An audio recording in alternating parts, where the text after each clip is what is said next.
The Apple of China.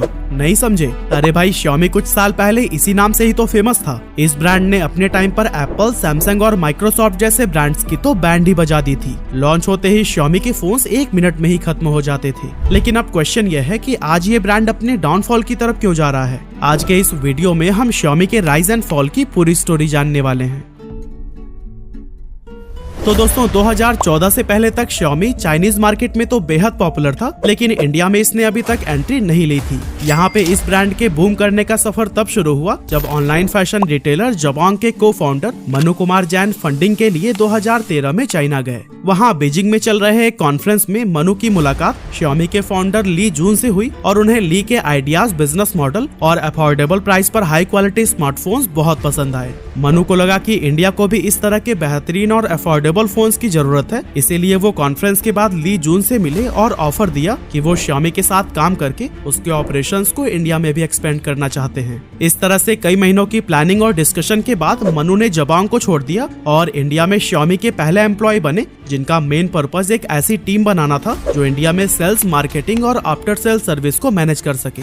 ऐसे ही काफी effort के बाद जुलाई 2014 को Xiaomi ने अपना पहला स्मार्टफोन इंडियन मार्केट में उतारा, जिसका नाम था Xiaomi Mi 3। इस फोन में Xiaomi काफी अच्छे फीचर्स ऑफर कर रहा था जो कि उस समय के दूसरे ब्रांड्स में अवेलेबल नहीं थे, जैसे 5 inch full HD display, powerful Snapdragon 800 processor, 2GB RAM और 13 मेगापिक्सल रियर कैमरा, जो 2014 में top of the line features माने जाते थे। अपने हार्डवेयर स्पेक्स के अलावा Xiaomi Mi 3 MIUI operating system पर चलता था, जो हाईली कस्टमाइजेबल और यूजर फ्रेंडली था। इस OS ने Mi 3 को मार्केट में अवेलेबल बाकी के एंड्रॉइड स्मार्टफोन से डिफरेंशिएट करने में काफी मदद की। यही वजह थी कि Xiaomi Mi 3 लॉन्च होने से पहले ही लोगों के बीच खूब पॉपुलर हो गया था और सिर्फ 2 मिनट के अंदर ही ये फोन सोल्ड आउट हो गया। लेकिन सिर्फ अफोर्डेबल प्राइस और हाई एंड स्पेसिफिकेशंस ही एकमात्र ऐसी चीज नहीं थी जिसने इस ब्रांड को इंस्टेंट पॉपुलर बनाया, बल्कि Xiaomi की मार्केटिंग स्ट्रैटेजी भी बाकी ब्रांड से काफी अलग थी। अब आज से 10 साल पहले आपको याद होगा कि हम लोकल स्टोर से जाकर फोन खरीदा करते थे, लेकिन आज के टाइम पर आप में से मैक्सिमम लोग अपना फोन ऑनलाइन ही ऑर्डर करते होंगे।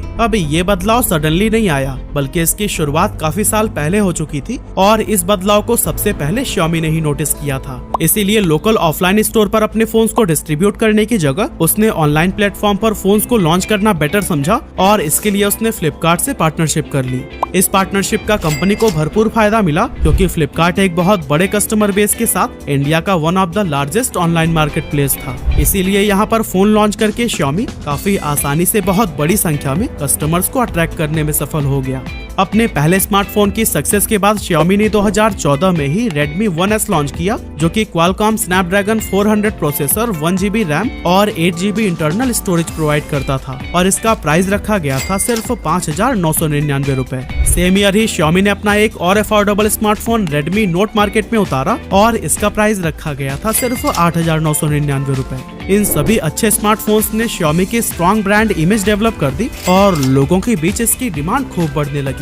ये ऐसा दौर था जब हर किसी की जुबान पर सिर्फ Xiaomi, Mi या Redmi का नाम होता था।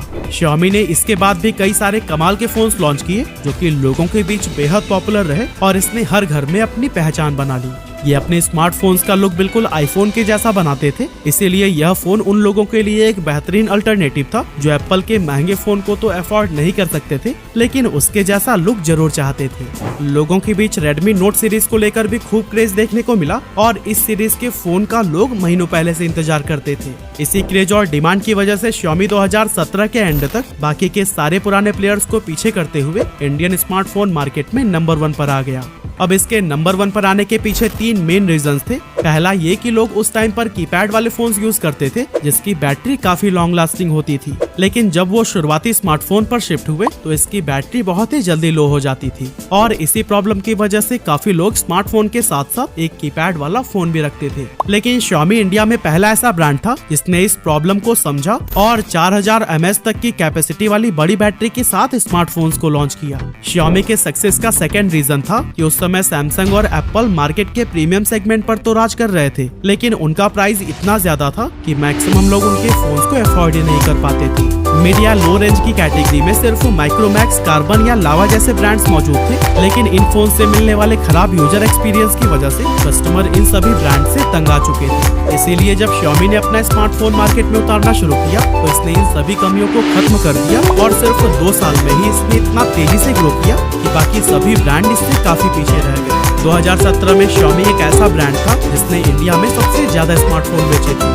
और दोस्तों इंटरेस्टिंग बात तो यह है कि Xiaomi टीवी एड या फिर होर्डिंग्स पर बिना एक पैसे खर्च किए भी इंडिया में सबसे बड़ा ब्रांड बन गया था। साल 2020 में Xiaomi 28% मार्केट शेयर के साथ टॉप पर था, लेकिन धीरे धीरे वो अपनी बादशाहत खोने लगा और 2022 में इसका मार्केट शेयर ड्रॉप होकर 16% पर आ गया। जबकि इसी सेम पीरियड में Vivo और Samsung के मार्केट शेयर में बहुत बड़ा उछाल देखने को मिला था। तो आखिर क्या रीजन है कि Xiaomi धीरे धीरे अपने कस्टमर्स को खोता जा रहा है और जिस ब्रांड के लिए पहले लोगों के बीच इतना क्रेज हुआ करता था वो अब इसे छोड़कर क्यों जाने लगे हैं? आइए इसको समझते हैं। डाउनफॉल इन लो प्राइस सेगमेंट। तो दोस्तों जब Xiaomi इंडियन मार्केट में एंटर हुआ था उस समय बहुत बड़ी संख्या में न्यू स्मार्टफोन यूजर्स बने थे, लेकिन ये आदमी का स्वभाव है कि अगर वो उस टाइम 15,000 का फोन यूज कर रहे थे तो अगली बार 20 या 25,000 का फोन तो जरूर ट्राई करना चाहेंगे, क्योंकि हमें और भी ज्यादा बेटर फीचर्स का एक्सपीरियंस तो करना ही होता है। यही वजह है कि फिलहाल इंडिया में स्मार्टफोन के प्रीमियम सेगमेंट की तरफ यूजर्स काफी तेजी से अट्रैक्ट हो रहे हैं, लेकिन Xiaomi के 70 से 80% स्मार्टफोन 15,000 के अंदर हैं और इस प्राइस सेगमेंट में बहुत बड़ा डाउनफॉल आया है, जिसका असर Xiaomi के मार्केट शेयर पर भी देखने को मिल रहा है।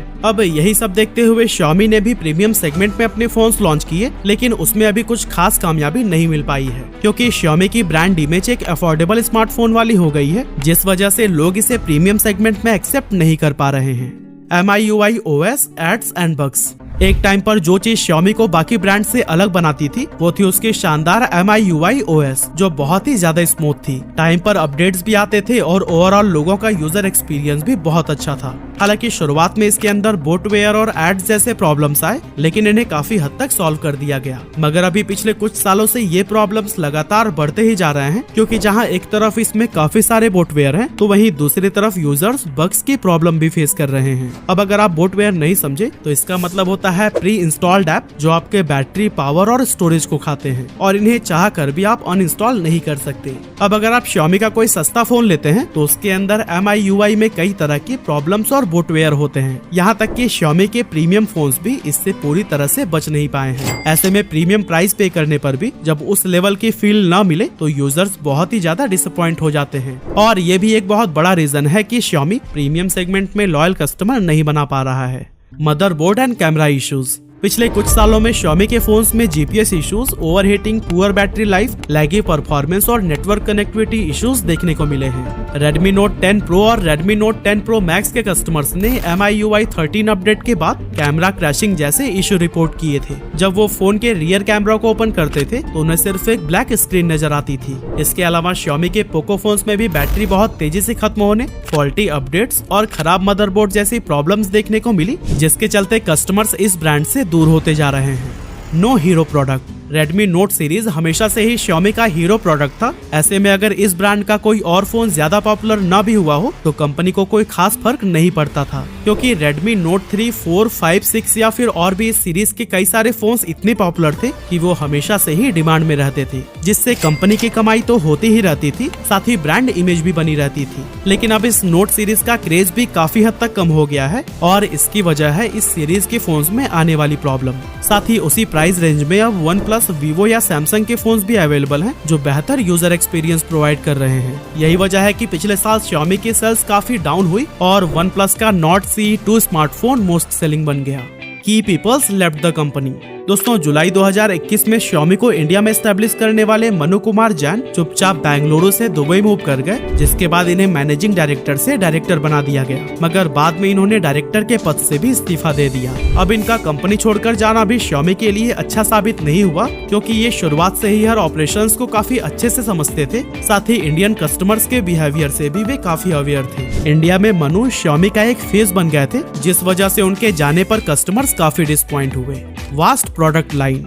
दोस्तों Xiaomi के डाउनफॉल का एक और रीजन था इसका वास्ट प्रोडक्ट लाइनअप, जो लोगों को कंफ्यूज करने लगा था।